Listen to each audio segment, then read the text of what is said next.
Imaginen que llevan cientos de ovejas domésticas a una isla diminuta en medio de un océano helado. Y luego simplemente se van y se olvidan de ellas durante medio siglo. ¿Qué pasaría? ¿Muerte? ¿Extinción? ¿Catástrofe? Pues no.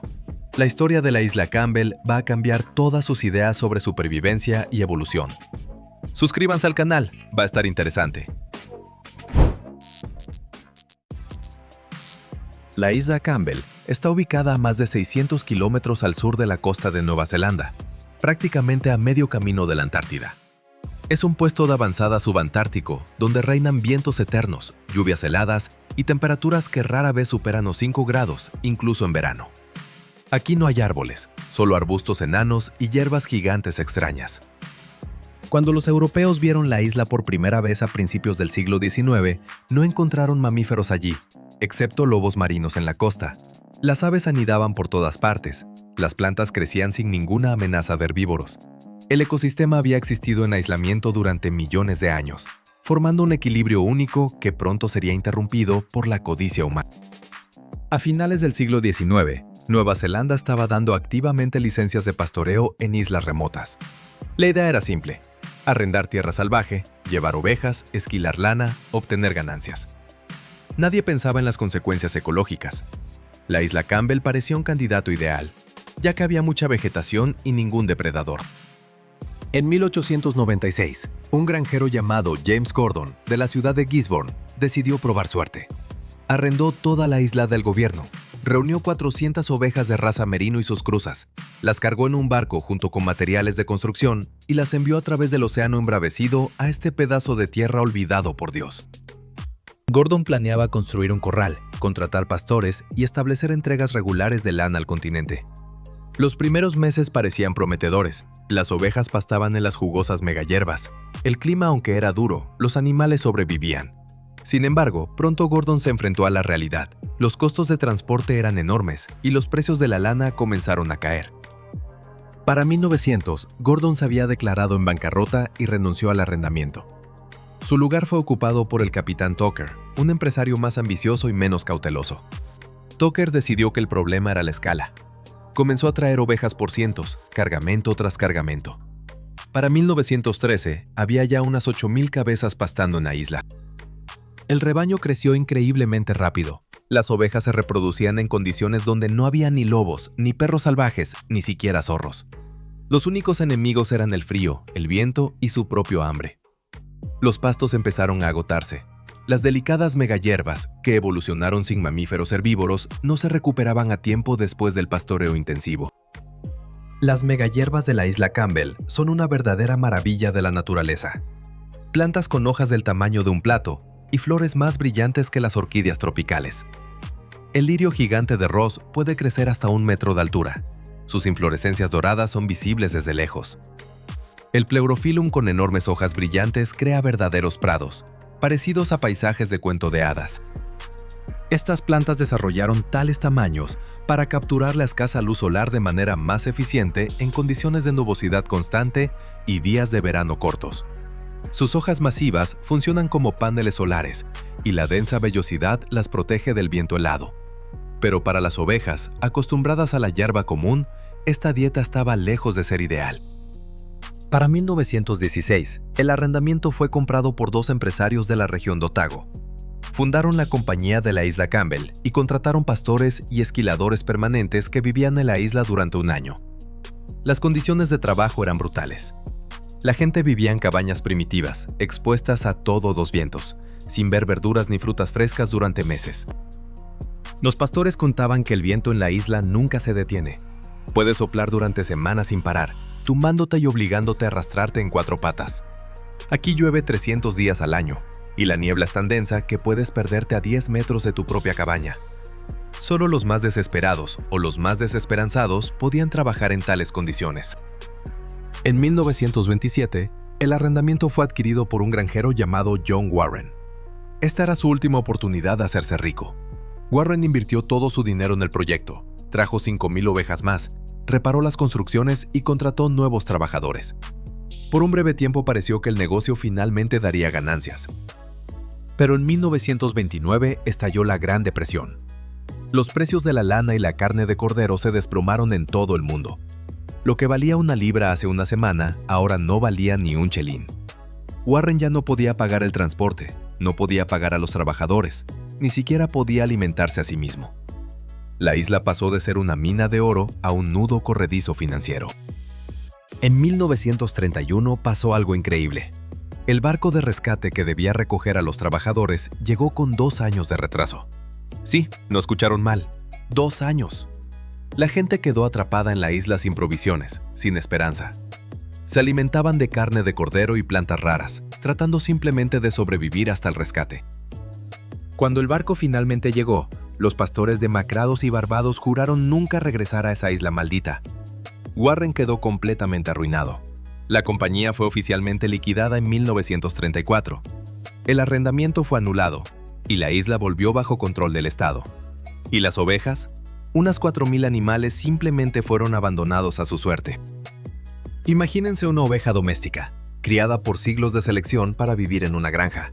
Depende del humano para todo, desde la alimentación en invierno hasta el esquilado en verano, desde la protección contra depredadores hasta el tratamiento de enfermedades. Ahora imaginen 4,000 de estas criaturas, repentinamente abandonadas en uno de los lugares más inhóspitos de la Tierra. Los primeros años fueron catastróficos. Las ovejas, sin esquilar durante años, se cubrían de lana hasta tamaños absurdos.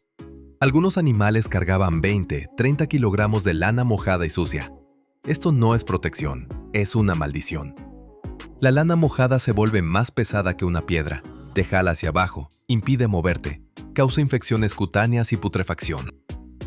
Las ovejas comenzaron a morir por cientos.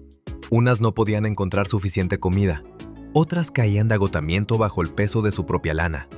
Otras se congelaban en sus vellones mojados durante las tormentas más crueles.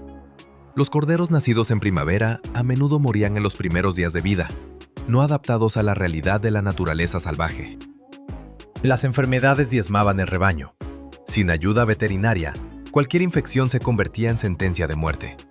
Los parásitos, traídos del continente, se reproducían en la lana cálida y húmeda. La podredumbre de pezuñas se propagaba a la velocidad del rayo. Para finales de los años 30, la población se había reducido, según estimaciones, a 1,000 o incluso menos cabezas. Parecía que era el final. Una década más y la última oveja moriría de hambre o frío. La historia terminaría como otro triste ejemplo de estupidez y crueldad humana hacia los animales. Pero la naturaleza preparó una sorpresa. Entre miles de condenadas, se encontraron unas cuantas cuyos genes resultaron un poco más adecuados para sobrevivir en el infierno. La selección natural no es una metáfora bonita de un libro de texto de biología. Es una máquina cruel, ciega, despiadada, que tritura a los débiles y deja solo a los más aptos. En la isla Campbell, esta máquina funcionó a toda potencia, y los resultados comenzaron a manifestarse después de solo unas pocas generaciones. Lo primero que cambió fue la lana. En algunas ovejas comenzó a manifestarse una habilidad antigua y perdida hace mucho tiempo, la muda. Su lana comenzó a caerse sola, en mechones, en primavera, como en los carneros salvajes. Este era un retorno a los genes de sus ancestros, dormidos en el ADN durante miles de años. Las ovejas capaces de desprenderse de la lana excesiva sobrevivían, y su descendencia heredaba este rasgo. El segundo cambio concernía la estructura del cuerpo.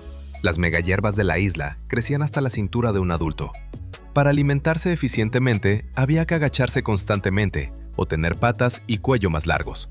La naturaleza eligió lo segundo. Generación tras generación, las ovejas se volvían más altas, sus extremidades se alargaban, la silueta cambiaba. Para los años 50, las ovejas de la isla Campbell ya eran notablemente diferentes de sus parientes del continente. Eran delgadas, de patas largas, con la cabeza en alto. Sus hocicos se alargaron ligeramente, las mandíbulas se volvieron más fuertes, adaptadas a masticar tallos duros de megahierbas. Incluso los dientes cambiaron, volviéndose más resistentes al desgaste. Pero los cambios físicos no fueron los únicos. El comportamiento también evolucionó. Las ovejas domésticas usualmente son miedosas e indefensas. Entran en pánico ante cualquier objeto desconocido y dependen del instinto de manada. Las ovejas de Campbell se volvieron cautelosas, pero no cobardes. Aprendieron a mantener distancia, pero no a huir en pánico. La reproducción cambió de manera sorprendente. Las ovejas normales alcanzan la madurez sexual a los 6-9 meses y pueden tener corderos ya en el primer año de vida. Las ovejas de Campbell empezaron a madurar más tarde, después del año. Esto daba a los animales jóvenes más tiempo para fortalecerse antes del primer embarazo y aumentaba las probabilidades de supervivencia de la cría. Aún más sorprendente fue el cambio en el proceso de parto. Las ovejas domésticas usualmente se acuestan para parir un cordero, pero en el suelo mojado y frío de la isla, esto significaba muerte para el recién nacido. Las ovejas de Campbell comenzaron a parir de pie.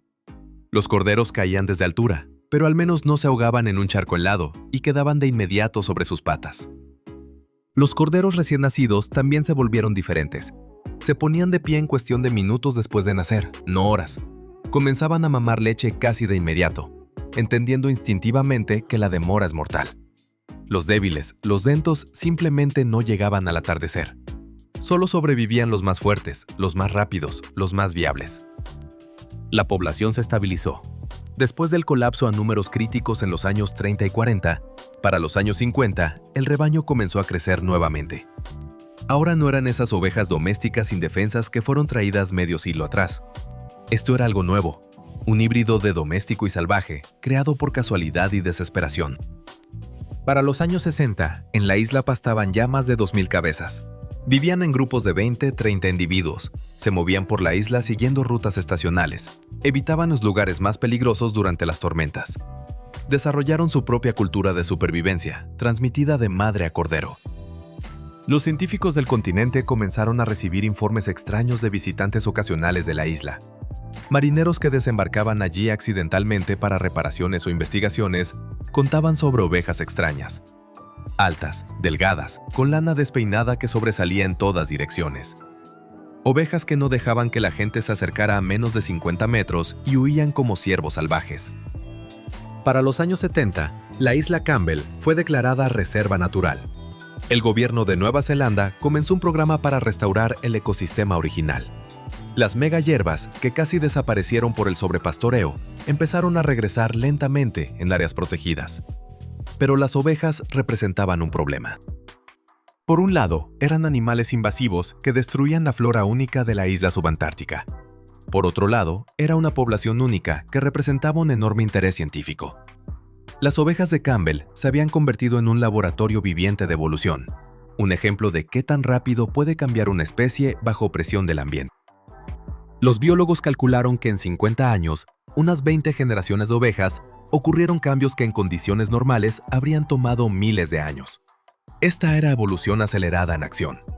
Genes que durante siglos se escondían en estado recesivo, repentinamente salieron a la superficie y se esparcieron por la población. Se tomó la decisión de un compromiso. Las ovejas debían ser eliminadas para salvar la vegetación, pero primero había que preservar su patrimonio genético para la ciencia.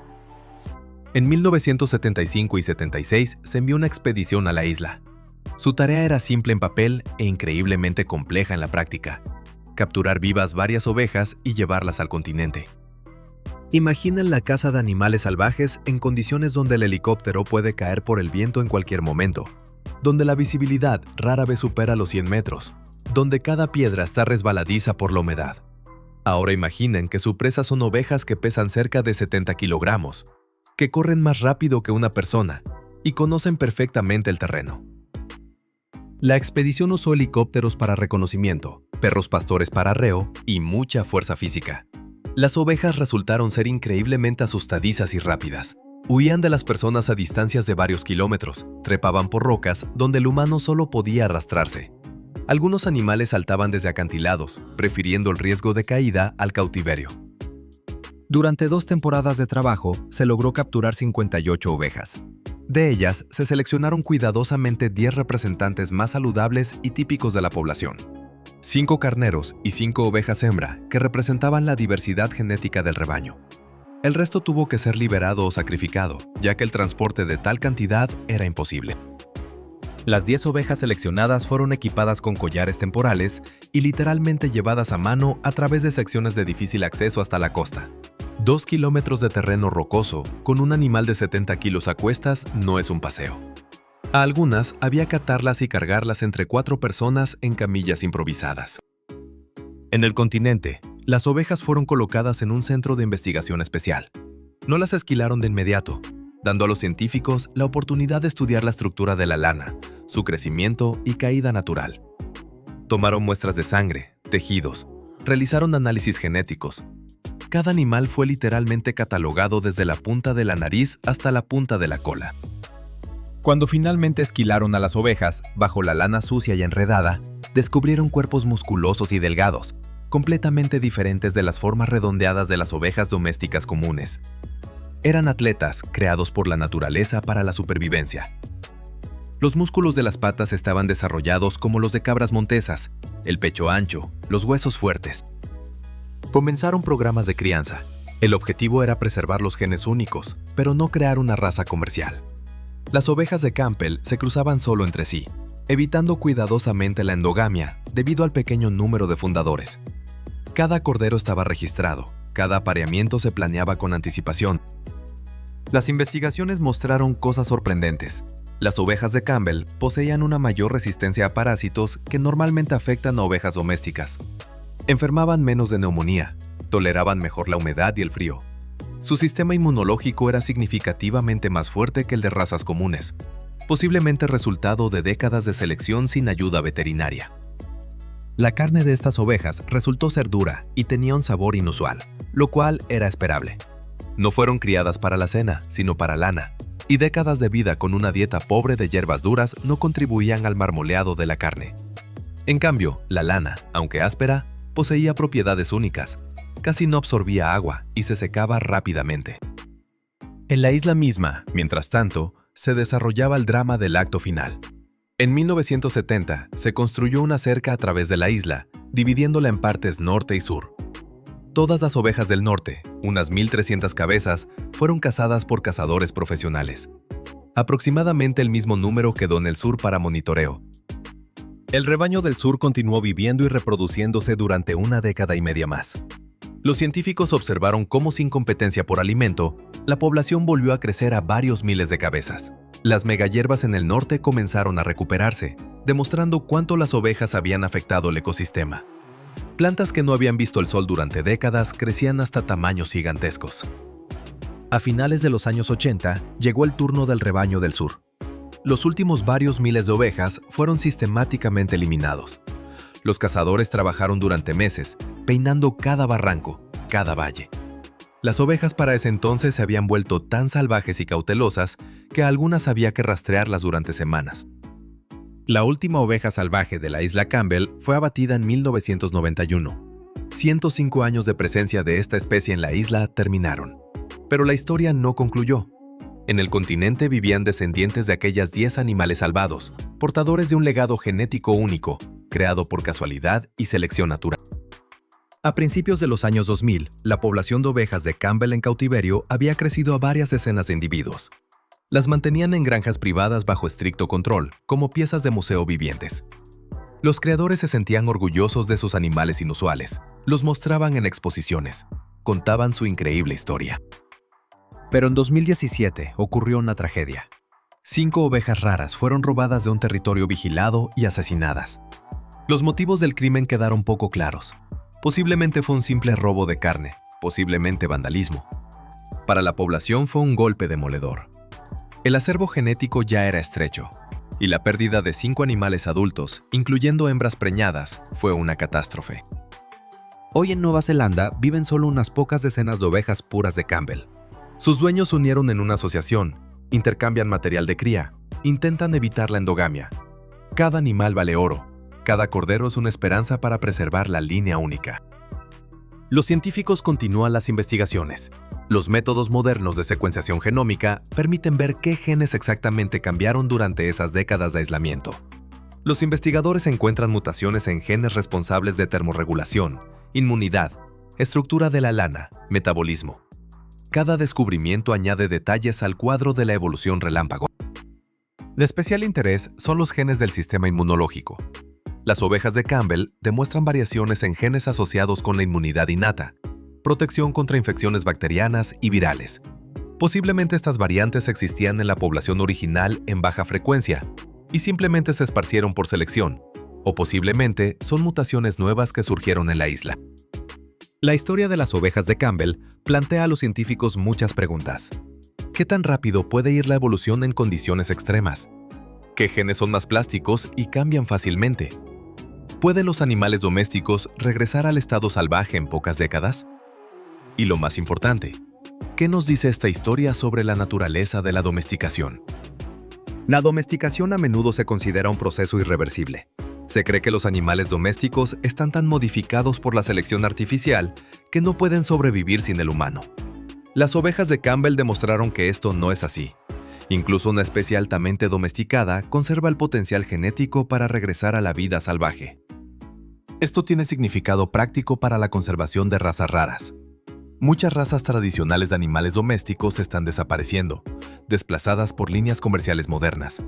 Pero en sus genes puede esconderse información valiosa, adaptaciones a climas específicos, resistencia a enfermedades, capacidad de sobrevivir con forrajes pobres. Las ovejas de Campbell también nos recuerdan el peligro ecológico de las especies invasivas. Incluso animales domésticos aparentemente inofensivos pueden causar daño enorme a ecosistemas únicos. Las megahierbas de la isla sufrieron tanto que algunos tipos todavía no se han recuperado completamente décadas después de la eliminación de las ovejas. Hoy la isla Campbell pertenece nuevamente a la naturaleza salvaje. Las megahierbas crecen en campos enormes. Su floración es visible desde el espacio. Las aves marinas anidan por millones, cubriendo las laderas con una alfombra continua. La isla está inscrita en la lista de Patrimonio Mundial de la UNESCO como un ejemplo único de ecosistema subantártico. A veces los investigadores que visitan la isla encuentran artefactos extraños, huesos viejos de ovejas con patas inusualmente largas, mechones de lana de estructura extraña atrapados en grietas de rocas. Esto es todo lo que queda de un increíble experimento evolutivo que nadie planeó, pero que cambió nuestra comprensión de la adaptación y la supervivencia. La historia de las ovejas de la isla Campbell es una historia sobre crueldad y esperanza, sobre estupidez humana y la increíble tenacidad de la naturaleza. Es un recordatorio de que la vida encontrará la manera de sobrevivir incluso donde parece que sobrevivir es imposible. Y es una advertencia de que nuestras acciones tienen consecuencias que pueden durar décadas y siglos. Estas ovejas se transformaron de animales domésticos indefensos en pioneras duras, capaces de enfrentar uno de los climas más severos de la Tierra. Cambiaron la forma de su cuerpo, la química de su sangre, el comportamiento y los instintos. Todo esto ocurrió no en millones de años, sino durante la vida de 2-3 generaciones humanas. Gracias por estar con nosotros en este increíble viaje a través del tiempo y la evolución. Si esta historia los impresionó, suscríbanse al canal y dejen su like. Escriban en los comentarios qué piensan sobre este experimento accidental de la naturaleza. ¿Podrían las ovejas haber evolucionado aún más si se les hubiera dado más tiempo? ¿Qué otros animales podrían cambiar tan radicalmente en condiciones extremas? Compartan sus ideas y nos vemos en el próximo video.